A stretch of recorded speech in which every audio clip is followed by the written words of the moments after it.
All right, so we're talking statistics, and so I have a bunch of data. So these were all the data points that you can see right here. I just wrote them out in this paper right here.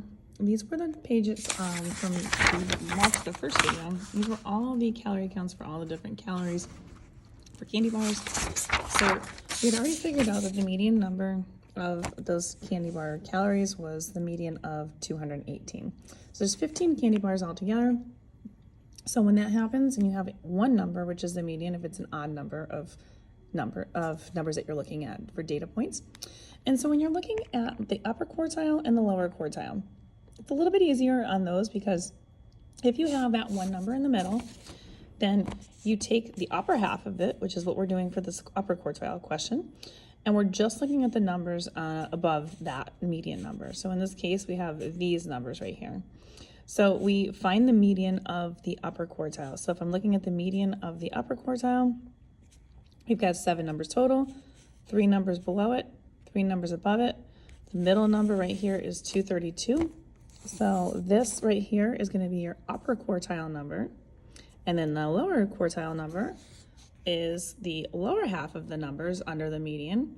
Same thing goes. You've got 7 numbers. So you've got 3 numbers and then 3 numbers above, 3 numbers below. 156 is the middle number or our median for the lower quartile. So our lower quartile number would be 156, while our upper quartile number would be 232. Now, for the last part of this part of the video, we are going to look at the interquartile range. So the interquartile range is just simply the difference between the lower and the upper quartiles. So you're just going to take the 2 numbers that you've calculated for these. And again, if you have a middle number or a median that has 2 numbers, then you would have to do the same thing with the lower and the upper quartile. You'd have 2 numbers in the middle for the lower quartile and then 2 numbers for the upper quartile. You'd have to average those as well. But when it's odd numbers, it works out a little bit easier for us. So our interquartile range for this would be the 232, which is our upper quartile number.